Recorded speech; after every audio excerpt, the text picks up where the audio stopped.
Dear friends, आज के इस वीडियो में हम लोग डिस्कस करेंगे पॉइंट इंडिकेटर और ट्रैप इंडिकेटर क्या है और वो दोनों में अंतर क्या है। और दूसरा टॉपिक इसमें डिस्कस करेंगे कि स्लिप साइडिंग और कैच साइडिंग में क्या अंतर है और सेफ्टी के लिए उसका किस प्रकार प्रयोग किया जाता है। और तीसरा हम लोग डिस्कस करेंगे कि शंटिंग लिमिट बोर्ड क्या है और बीएसएलबी मतलब ब्लॉक सेक्शन लिमिट बोर्ड क्या है और दोनों में अंतर क्या है। और ये सारे जो डिफरेंसेज है या उनके कार्य करने का सिद्धांत है, ये रूल नंबर से GR 3.32, देन GR SR 3.50 और SR 3.50.2 और लास्ट में SR 3.51.3.1। ओके, सो हम एक एक पॉइंट करके डायग्राम के माध्यम से और एग्जाम में लिखने का तरीका क्या है हम आपको दोनों बताएंगे। Okay, so let us see one by one. So here पहले आप डायग्राम देखिए। लेफ्ट साइड में पॉइंट इंडिकेटर का डायग्राम है, फोटो है, और राइट साइड में जो आप देख रहे हैं वो ट्रैप इंडिकेटर की फोटो है।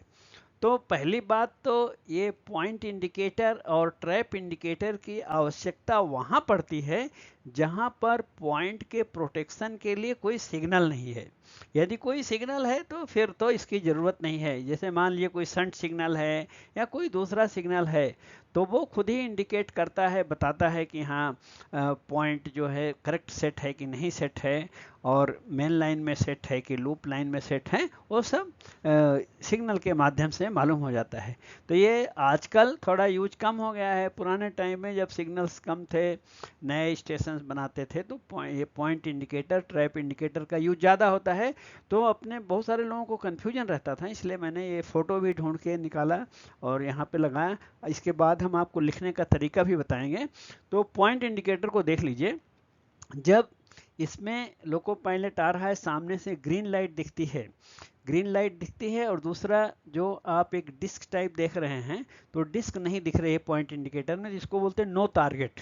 वो डिस्क को बोलते हैं टारगेट, नो टारगेट बोलते हैं, या नाइफ एज, क्योंकि घुमा हुआ है तो चाकू के धार जैसा दिखता है। और रात के समय ग्रीन लाइट दिख रही है, सो इसका मतलब पॉइंट लूप लाइन के लिए सेट है।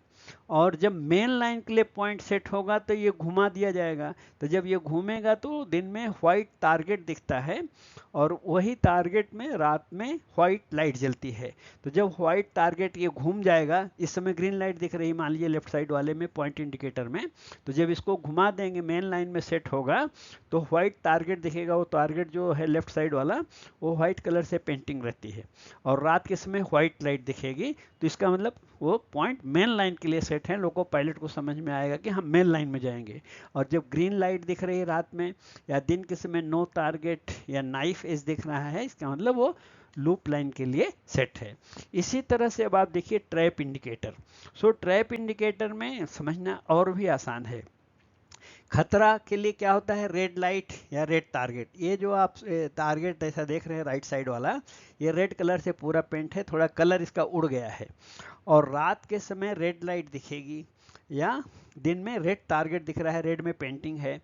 तो जब ये रेड लाइट या रेड टारगेट दिख रहा है, इसका मतलब वो ट्रैप जो है, या जिसको डिरेलिंग स्विच कहते हैं, वो ओपन है। कोई भी ट्रेन जाएगी तो वो डिरेलमेंट हो जाएगा, मतलब जाने के लिए पॉइंट बराबर सेट नहीं है, ओपन है पॉइंट, राइट।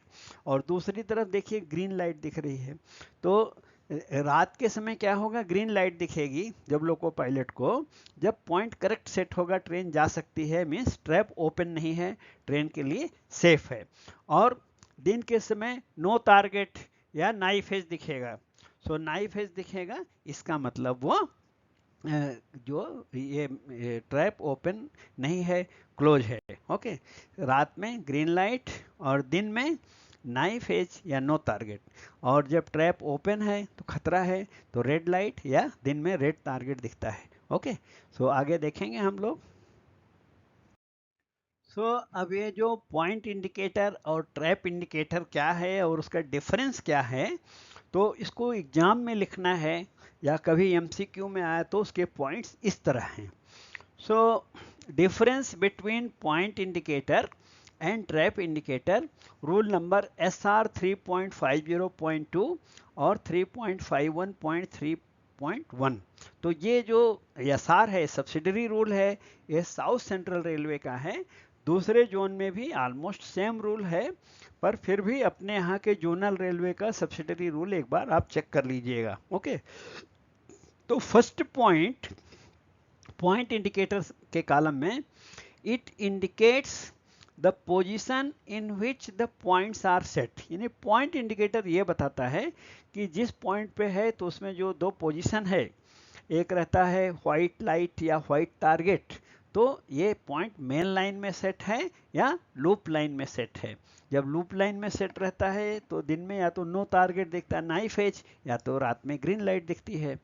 ट्रैप इंडिकेटर क्या करता है, it indicates the position of derailing switch, यानी जो ट्रैप पॉइंट है, डीरेलिंग स्विच है, जिसको कट पॉइंट भी बोलते हैं, सो वो ओपन है या बंद है। बंद है तो ट्रेन के लिए सेफ है, और अगर ओपन है तो ट्रेन जाएगी तो डिरेल हो जाएगी। तो उसके लिए ट्रैप इंडिकेटर की पोजीशन को ये बताता है जो इंडिकेटर लगा है। रेड लाइट या रेड टारगेट दिख रहा है, इसका मतलब पॉइंट खुला है और अनसेफ है, डिरेलमेंट हो जाएगा। जब करेक्ट है तो या तो ग्रीन लाइट रात में दिखेगी या तो नो टारगेट नाइफ एज वाला दिखता है। Then point number 2, it is provided where there are no departure signals or where single arm home is provided on MAS। MAS का मतलब होता है मल्टीपल आस्पेक्ट सिग्नलिंग सिस्टम। सो जब डिपार्चर सिग्नल है, वो है ही नहीं, तो फिर पॉइंट का पता नहीं लगता कि लूप लाइन में सेट है कि मेन लाइन में सेट है। ओके, और सिंगल आर्म यानी जो सेमाफोर वाले सिग्नल थे, तो उसमें भी जब रूट इंडिकेशन का नहीं दिया हुआ है तो उसको वो भी वहाँ पे पॉइंट इंडिकेटर की ज़रूरत पड़ती है। Trap indicator, it is provided at derailing switch where there are no signal protection. जब कोई सन सिग्नल या किसी भी सिग्नल का प्रोटेक्शन नहीं है ट्रैप पॉइंट पे, तो वहाँ पे ट्रैप इंडिकेटर लगाया जाता है। Then point number 3, point indicator shall show a white target by day. जैसा हमने आपको बताया कि पॉइंट जब मेन लाइन के लिए सेट है तो दिन में व्हाइट टारगेट यानी जो प्लेट टाइप बना है, डिस्क टाइप, वो व्हाइट पोर्शन दिखेगा, और रात में व्हाइट लाइट दिखेगी by night in both direction, दोनों तरफ से दिखता है, चाहे अप में आइए चाहे डाउन में, दोनों तरफ से दिखेगा। When points are set for straight line, straight line का मीनिंग होता है मेन लाइन। जब पॉइंट इंडिकेटर में व्हाइट टारगेट दिख रहा है, व्हाइट पेंट वाला, या रात में व्हाइट लाइट दिख रही है, इसका मतलब पॉइंट मेन लाइन के लिए सेट है, लोको पायलट को मालूम हो जाएगा। ट्रैप इंडिकेटर का विशेषता क्या है, trap indicator shall show red target by day.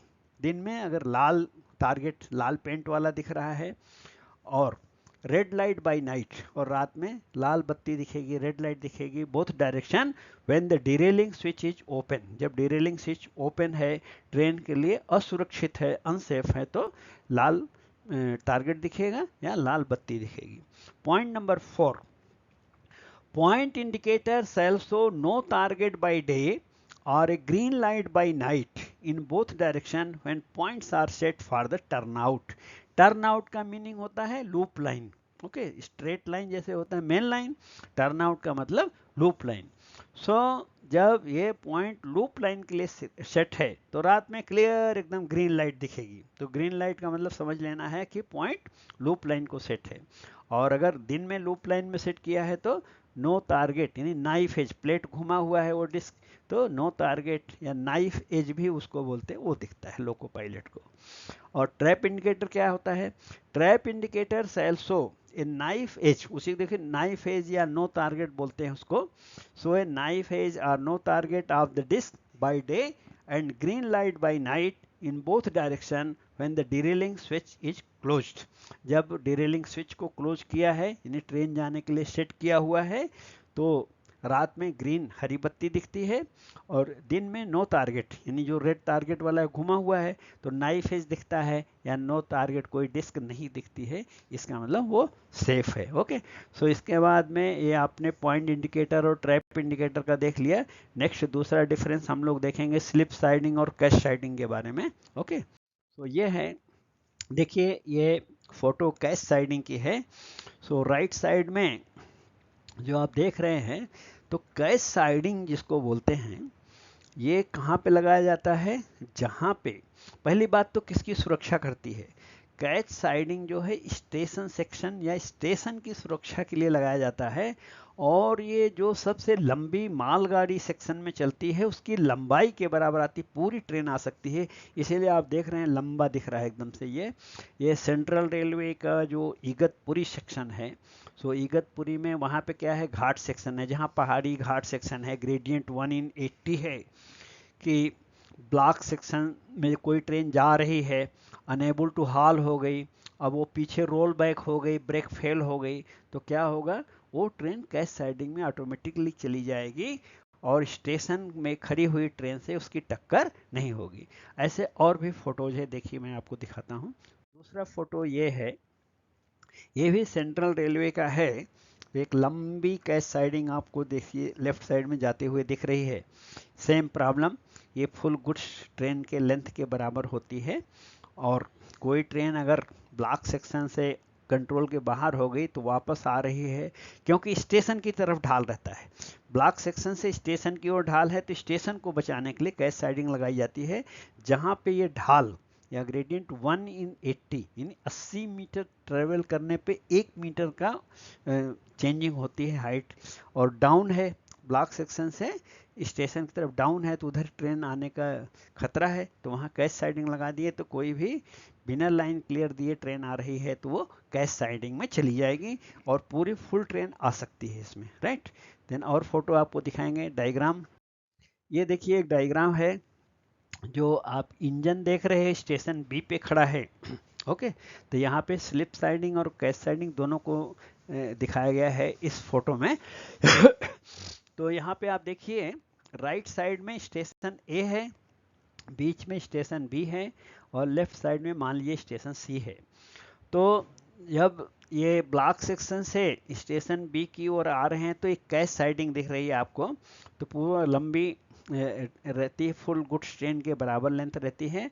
और जब ब्लॉक सेक्शन से ग्रेडियंट 1/80 है, तो वही दिक्कत है कि जैसे मान लीजिए बी स्टेशन से कोई ट्रेन स्टार्ट हुई, जा रही ब्लॉक सेक्शन में, या ब्लॉक सेक्शन में जा रही है, अनेबल टू हाल हो गई, ब्रेक फेल हो गया, तो वापस वो कैच साइडिंग में चली जाएगी, क्योंकि पॉइंट उस समय कैच साइडिंग में सेट रहेगा। ओके, और स्लिप साइडिंग आप देख रहे हैं, स्लिप साइडिंग किसका प्रोटेक्शन करती है? ब्लॉक सेक्शन का। तो जब स्टेशन से ब्लॉक सेक्शन की ओर डाउन ग्रेडियंट है, ढाल है, और 1/100 स्लिप साइडिंग कहाँ लगाते हैं? जहाँ पे 1/100 या उससे ज़्यादा स्टीपर ग्रेडियंट है, तो स्लिप साइडिंग लगाते हैं, ताकि स्टेशन से कोई भी ट्रेन निकल गई शंटिंग करते समय या किसी कारण से चल पड़ी, तो वो पॉइंट स्लिप साइडिंग को हमेशा सेट रहता है वो, और स्लिप साइडिंग में जाएगी वो, यानी दूसरी ट्रेन को जाके आगे ए की तरफ, मतलब सी की तरफ जाके स्टेशन में किसी दूसरे ट्रेन से टक्कर नहीं करेगी। तो स्लिप साइडिंग की लेकिन लेंथ जो होती है छोटी होती है, 3 या 4 वैगन इसमें आ सकते हैं। ओके, ज़्यादा नहीं आएंगे, मतलब ऐसा सोच के बनाया गया है कि स्टेशन में शंटिंग हो रही है, कोई वैगन अनकपुल हो गया तो 3-4 वैगन उसमें आ सकते हैं, राइट। फिर आगे और भी डायग्राम्स हैं, देखिए ये डायग्राम देखिए, ये डायग्राम देखने से आपको और क्लियर आइडिया लगेगी। देखिए इसका जो इंटरलॉकिंग है, ये कैच साइडिंग और स्लिप साइडिंग का होम सिग्नल के साथ रहता है। अभी मान लीजिए कि होम सिग्नल को ऑफ करना है, तो स्लिप साइडिंग को पॉइंट को मेन लाइन में सेट करना पड़ेगा, तभी होम सिग्नल ऑफ होगा। ओके, ट्रेन को अंदर लेना है। और दूसरी तरफ का होम सिग्नल देखिए, उधर कैच साइडिंग है, तो यहाँ भी सेम डायग्राम है कि, और ट्रेन स्टेशन से जब स्टार्ट करना है तो एलएसएस से इंटरलॉकिंग रहेगा। जब तक स्लिप साइडिंग का पॉइंट सेट नहीं करेंगे तब तक वो ट्रेन को स्टार्ट नहीं कर सकते। और बेसिकली दूसरी बात क्या है, ब्लॉक इंस्ट्रूमेंट से इंटरलॉकिंग रहती है, कि जब ब्लॉक इंस्ट्रूमेंट में किसी ट्रेन को हम लाइन क्लियर लेते या देते हैं, यानी ब्लॉक इंस्ट्रूमेंट टीजीटी या टीसीएफ में रहता है, तभी हम स्लिप साइडिंग कैच साइडिंग के पॉइंट को चेंज कर सकते हैं। अदरवाइज हमेशा point slip siding catch siding की नॉर्मल सेटिंग रहती है। आगे भी एक और डायग्राम है, देखिए आप, उसके बाद लिखने का तरीका और पॉइंट्स कैसा है वो भी हम समझाएंगे आपको। सो नेक्स्ट देखिए, ये जो डायग्राम है, इसमें जो पूरा है हिंदी में लिखा हुआ है, स्टेशन बी है सेंटर में, और लेफ्ट साइड में स्टेशन सी है, राइट साइड में स्टेशन ए है। तो यहाँ पे देखिए जो स्टेशन ए का, ए और बी के बीच का ब्लॉक सेक्शन है राइट साइड में, तो वहाँ से जो ढाल है वो बी की तरफ है ब्लॉक सेक्शन से, इसलिए कैश साइडिंग लगाई गई है। आप देख रहे हैं वहाँ पे लिखा भी है ग्रेडियंट जो है 1/80 या उससे स्टीपर है तो कैश साइडिंग लगाई जाएगी लंबी, जो फुल गुड्स ट्रेन को होल्ड कर सके, कि ट्रेन जा रही है और उसका ब्रेक फेल हुआ तो कैश साइडिंग में वो जा सकती है। बिन बुलाए मेहमान कैश साइडिंग में जाएंगे। ओके, और स्लिप साइडिंग में वो क्या है, स्टेशन बी से स्टेशन सी की ओर जो ढाल है, यानी जो ब्लॉक सेक्शन की ओर ढाल है वो है 1/100 या उससे स्टीपर, तो वहाँ स्लिप साइडिंग, छोटी साइडिंग लगाते हैं ताकि कोई स्टेशन से वैगन भाग निकला तो स्लिप साइडिंग में जाके रुक जाएगा। ओके, सो ये डायग्राम आप देख के आराम से वीडियो को रोक के पॉज करके देख के समझ सकते हैं। और ये सब स्लिप साइडिंग, कैश साइडिंग वहीं पे जहाँ पे घाट सेक्शन है, हाई ग्रेडियंट है, जैसे ये लोनावाला से आगे बॉम्बे की तरफ जाते समय इगतपुरी और दूसरे सेक्शन से लोनावाला खंडाला सेक्शन, तो वहाँ पे जरूरत पड़ती है। दूसरा कोंकण रेलवे है जहाँ पे घाट सेक्शन है, पहाड़ी एरिया है, तो वहाँ पे इस सब की ज़रूरत ज़्यादा पड़ती है। नॉर्मल एरिया में जहाँ मैदानी एरिया है, प्लेन एरिया, वहाँ पे आजकल इसकी ज़रूरत नहीं पड़ रही, क्योंकि ग्रेडियंट को 1/400 या उससे कम ढाल या चढ़ाई वाला ग्रेडियंट बना दिया गया है। ओके, देन आगे देखेंगे। नेक्स्ट, लिखने का तरीका, ये पॉइंट्स क्या है, और इसमें कॉमन पॉइंट्स भी दिया हुआ है। So difference between slip siding and cache siding, GRSR 3.50, ये जनरल रूल 3.50 और सब्सिडरी रूल जो साउथ सेंट्रल रेलवे का है GR में भी है और SR में भी दिया है 3.50 में। ओके, तो फर्स्ट पॉइंट देखिए, slip siding protects the block section, यानी स्टेशन से कोई भी वैगन ट्रेन निकल भागी तो वो ब्लॉक सेक्शन में जाके कोई टक्कर ना करे, वो काम स्लिप साइडिंग करती, छोटी साइडिंग होती है। कैश साइडिंग क्या करती है, it protects station section, block section से कोई ट्रेन अनेबल टू हाल होके बैक हो रही स्टेशन की तरफ अनकंट्रोल हो गई तो कैश साइडिंग में चली जाएगी, फुल गुड्स ट्रेन के बराबर रहती कैश साइडिंग। तो कैश साइडिंग स्टेशन सेक्शन या स्टेशन के प्रोटेक्शन के लिए लगाई जाती है, और स्लिप साइडिंग ब्लॉक सेक्शन के प्रोटेक्शन के लिए लगाई जाती है। Then point number 2, it is provided where falling gradient towards block section is steeper than 1/100, station से ब्लॉक सेक्शन की तरफ ढाल यदि 1/100 है या उससे ज़्यादा स्टीपर कर लो 1/90, 1/80, 1/60, इस तरह का पहाड़ी एरिया में जो ढाल है 1/100 से ज़्यादा खतरनाक 1/90 होगा, यानी ये गिनती जितनी कम होती जाती है, तो 1/100 का कंसेप्ट होता है कि 100 मीटर ट्रैवल करने पे 1 मीटर ढलान या चढ़ाई हो जाती है। तो जब मान लीजिए 1/80 बोलते हैं तो 80 मीटर ट्रैवल करने पे ही 1 मीटर चेंज हो जाता है हाइट, तो इसका मतलब 1/80 और खतरनाक है, इसीलिए 1/400 हो गया। तो 400 मीटर ट्रैवल करने पे 1 मीटर का चेंजिंग आएगा चढ़ाई या ढाल, तो वो कम खतरनाक हो गया। इसीलिए ये गिनती जितनी छोटी होती जाती है उतना ही उसको स्टीपर या खतरनाक बोलते हैं। ओके, तो जहाँ स्टेशन से ब्लॉक सेक्शन की तरफ फॉलिंग ग्रेडियंट या डाउन ग्रेडियंट 1/100 या उससे ज़्यादा है, 1/90, 1/80, 70 है, तो वहाँ पे स्लिप साइडिंग लगेगी। और दूसरा कैश साइडिंग कहाँ लगेगी, it is provided where falling gradient towards station, यानी ब्लॉक सेक्शन से स्टेशन की तरफ जो ढाल है 1/80 या उससे ज़्यादा स्टीपर है, ज़्यादा मतलब 1/70, 1/60, इस तरह खतरनाक ढाल है तो catch siding full goods train वाली लंबाई की लगाना पड़ता है। Then point number 3, it prevents vehicles at station escaping on to the main line, तो जो स्टेशन से कोई निकल भागा है वैगन, कोई टूट गया, कपलिंग टूट गई, निकल गया, तो उसको मेन लाइन में ब्लॉक सेक्शन में जाने से रोक लेगा। स्लिप साइडिंग का काम यह है, इसीलिए ब्लॉक सेक्शन का प्रोटेक्शन करती है। कैश साइडिंग में तीसरा पॉइंट क्या है, it catches vehicles from adjacent station और ब्लॉक सेक्शन, बाजू स्टेशन से या ब्लॉक सेक्शन की तरफ से कोई ट्रेन निकल पड़ी है और ब्रेक फेल हुआ है, अनकंट्रोल्ड है, तो वो क्योंकि बिना लाइन क्लियर दिए आ रहा है तो कैश साइडिंग में पॉइंट सेट रहेगा, उधर चली जाएगी। Okay, then point number 4, it is a short siding. तो यस, स्लिप साइडिंग में यस यस का मतलब ही छोटी होती है, शॉर्ट साइडिंग। शॉर्ट साइडिंग को भी एस एस, स्लिप साइडिंग भी एस एस, तो ऐसे याद कर सकते हैं। ये छोटी साइडिंग होती है, 3 या 4 वैगन इसमें आ सकते हैं। और cash siding, it is A lengthy siding, लंबी होती है। सेक्शन में चलने वाली जो सबसे लंबी गुड्स ट्रेन है उतनी लंबी इसको बनाना चाहिए। ओके, फुल गुड्स ट्रेन आ जाएगी इसमें। Then point number 5, outermost point of the station will be a trailing point if provided. So diagram आप फिर से देख लीजिएगा रिव्यू करके, जहाँ पे स्लिप साइडिंग दिया है तो outer most point of the station, उस तरफ स्टेशन का जो पॉइंट है ट्रेलिंग पॉइंट रहेगा। राइट, स्टेशन का जो सबसे बाहरी पॉइंट है वो ट्रेलिंग पॉइंट रहेगा स्लिप साइडिंग की तरफ।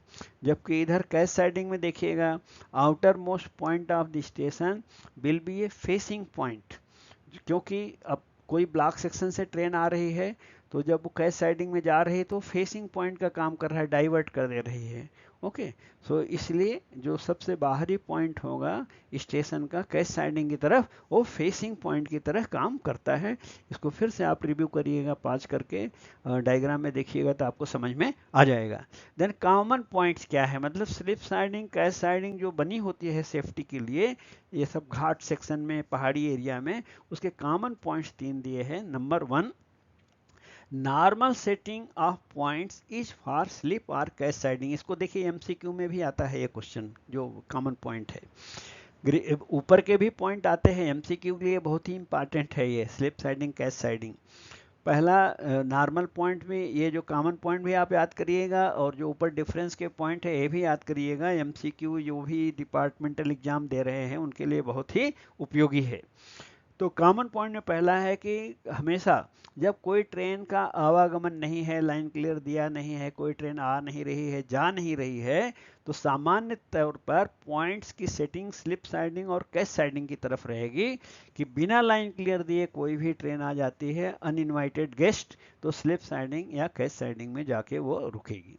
Number 2, both sidings shall not be used for stunting और स्टेबलिंग पर्पज। ये बहुत ही एमसीक्यू में पूछा जाता है। दूसरा वाला पॉइंट कि स्लिप साइडिंग और कैश साइडिंग को कभी भी ऐसा नहीं है कि उसमें स्टंटिंग कर लेंगे, ले जाके कुछ इंजन जाके रिवर्स कर लेंगे, बैक कर लेंगे, या स्टेबलिंग कर देंगे। स्लिप साइडिंग में 3 वैगन खड़ा कर देंगे और कैश साइडिंग में तो पूरी ट्रेन ही आ सकती है। नो, ये सेफ्टी पर्पज के लिए बनाया गया है, उसको दूसरा किसी भी इस्तेमाल के लिए प्रयोग नहीं किया जाएगा। No shunting, no stabling. Number 3, interlocking with block instrument is compulsory.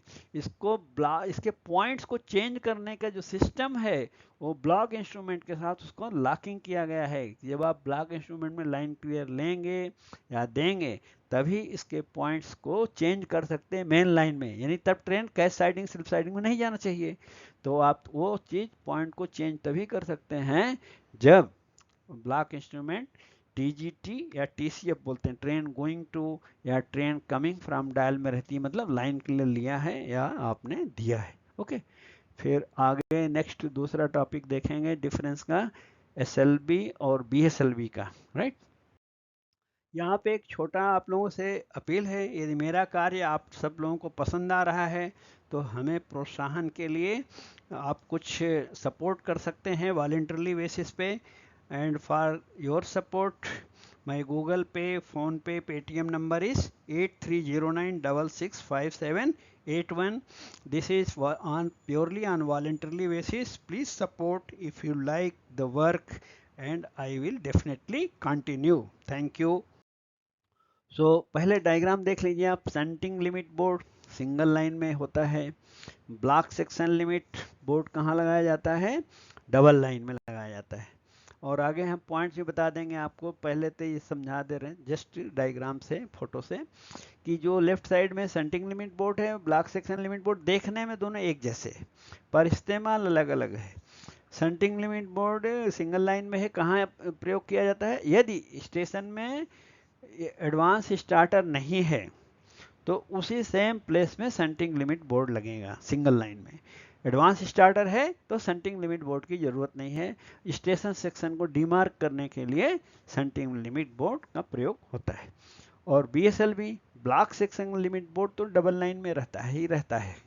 कहाँ रहता है?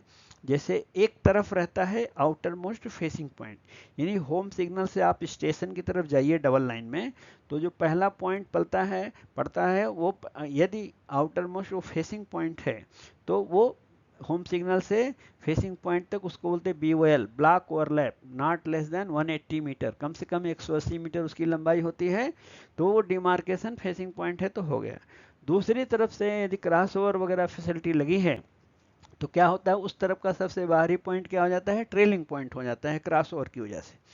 तो वहाँ पे डिमार्किंग के लिए कोई फेसिंग पॉइंट नहीं है, इसलिए होम सिग्नल से अंदर आते आते 180 मीटर पे BSLB या ब्लॉक सेक्शन लिमिट बोर्ड लगाया जाता है। ये भी एक तरह से स्टेशन सेक्शन का डबल लाइन में डिमार्क करता है, क्योंकि डबल लाइन में स्टेशन सेक्शन कहाँ से कहाँ तक होता है, आउटर मोस्ट फेसिंग से लेके LSS तक एक तरफ, और दूसरी तरफ अगर आउटर मोस्ट फेसिंग पॉइंट नहीं है दूसरे लाइन में, तो वहाँ BSLB बोर्ड से लेकर के LSS तक स्टेशन सेक्शन रहेगा।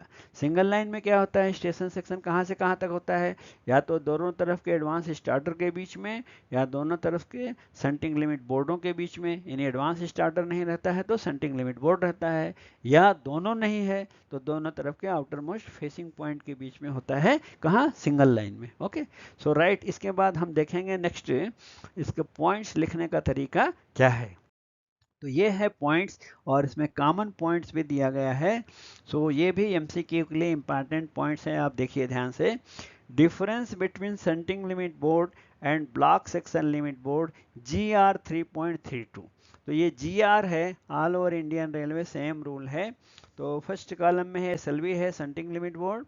It is provided on single line class B station. Okay, तो SLB जो सेंटिंग लिमिट बोर्ड है सिंगल लाइन सिस्टम में दिया जाता है, क्लास B स्टेशन पे ही रहेगा, क्योंकि स्टेशन सेक्शन भी क्लास B में ही होता है, A और C में तो स्टेशन सेक्शन होता ही नहीं है।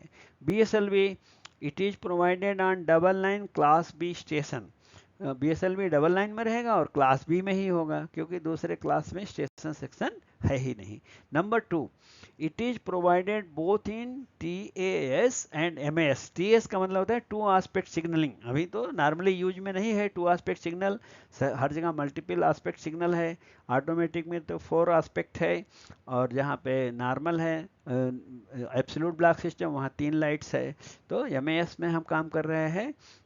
सो टू आस्पेक्ट और MAS दोनों में SLB प्रोवाइड किया जाता है, जबकि BSLB board it is provided on MAS only.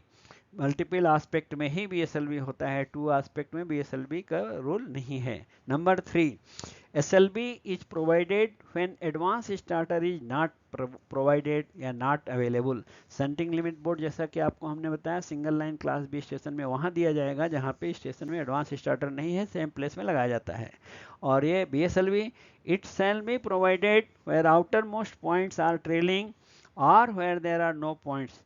जैसे डबल लाइन है तो एक तरफ आउटर मोस्ट फेसिंग पॉइंट है, दूसरी तरफ अगर फेसिंग पॉइंट नहीं है या कोई पॉइंट ही नहीं है, ट्रेलिंग पॉइंट है या कोई पॉइंट ही नहीं है, तब भी 180 मीटर को डिमार्केट करने के लिए, BOL को अलग करने के लिए, ताकि स्टेशन सेक्शन अलग हो जाए, BOL अलग हो जाए, तो BSLB बोर्ड लगाया जाएगा। Then point number 4, it shall be placed at a distance of 400 meter in TAS and 180 meter in MAS from first stop signal। तो जैसा कि आप जानते हैं टू आस्पेक्ट में पुराने समय में BOL की लंबाई 400 मीटर होती थी, तो इसलिए टू आस्पेक्ट में ये होम सिग्नल से 400 मीटर दूर पे रहता था SLB। और आजकल MAS में BOL की लंबाई 180 मीटर है, तो इसलिए फर्स्ट स्टॉप सिग्नल या होम सिग्नल से 180 मीटर भीतर ये लगाया जाता है जहाँ पे एडवांस स्टार्टर रहता है। और BSLB it shall be provided, क्योंकि सिर्फ MAS में है, BOL 180 मीटर होता है, तो इसलिए placed at distance of 180 metre in advance of the home signal. Home signal से भीतर आइए स्टेशन की तरफ तो 180 मीटर दूर पे लगाया जाता है, not less than 180 metre. Then point number 5, this board bears the word shunting limit, क्योंकि SLB का मतलब है शंटिंग लिमिट बोर्ड है वो, तो शंटिंग लिमिट लिखा रहता है, यानी स्टेशन सेक्शन को डिमार्केट करता है। और इसमें क्या लिखा रहता है BSLB बोर्ड में, ब्लॉक सेक्शन लिमिट, यानी यहाँ से भाई BOL शुरू होता है, ब्लॉक सेक्शन शुरू होता है। और ये जो SLB और BSLB हैं ये स्टेशन की तरफ फेस करते हैं, ताकि स्टेशन से, स्टेशन में कोई शंटिंग कर रहा है लोको पायलट या शंटर, तो उसको BSLB देख के मालूम हो जाएगा हाँ इसके आगे BOL है या शंटिंग लिमिट बोर्ड है, तो भी अंदर से जो लोको पायलट बाहर की ओर जा रहा है उसको दिखेगा, ताकि उसको पता लग जाए कि इसके आगे स्टेशन सेक्शन खत्म हो गया, आगे है ब्लॉक सेक्शन या BOL है, इसलिए उधर जाने के लिए अलग प्राधिकार चाहिए। देन कॉमन पॉइंट्स, ये भी इंपॉर्टेंट है पूरा MCQ के लिए। Both are painted yellow with black cross painted above, जैसा कि आपने फोटो में देखा डायग्राम में कि येलो रंग से पेंटेड है और काले रंग का इसका क्रॉस लगे रहते हैं। Both are facing towards station, station की तरफ इसका फेस रहता है, जो लिखा हुआ है, लिखावट है बोर्ड का, ताकि स्टेशन से बाहर की ओर जाने वाले लोको पायलट्स को दिखाई देगा। Both demarcate station section and block section, एक तरह से BOL और स्टेशन सेक्शन को अलग करते हैं, BOL को भी ब्लॉक सेक्शन का हिस्सा माना जाता है, इसलिए ऐसा लिखा गया है कि ब्लॉक सेक्शन और स्टेशन सेक्शन को अलग करने का काम ये करते हैं। Then last point, both fitted with lamp during night time showing white light in both direction, और रात में साफ दिखाई दे इसके लिए व्हाइट लाइट या बल्ब वगैरह का अरेंजमेंट किया जाता है। ओके, तो आशा है आपको ये तीनों डिफरेंस जो हमने बताया, पॉइंट इंडिकेटर, ट्रैप इंडिकेटर, समझ में आया होगा। Then slip siding, catch siding का डिफरेंस और डायग्राम समझ में आया होगा। फिर उसके बाद लास्ट में ये शंटिंग लिमिट बोर्ड और ब्लॉक सेक्शन लिमिट बोर्ड दोनों समझ में आया होगा। फिर भी कोई डाउट है तो आप अवश्य कमेंट बॉक्स में पूछिएगा, मैं आपको रिप्लाई करूंगा। और आगे एक अनाउंसमेंट है, उसको देखने के बाद आप वीडियो बंद कर सकते हैं। Okay, right, and thank you so much for spending your valuable time, and please subscribe already if you have not subscribed and press the bell icon so that you get the notification for the next video। और इसका English version भी मैं बना के जल्द ही डालूंगा। Thank you so much.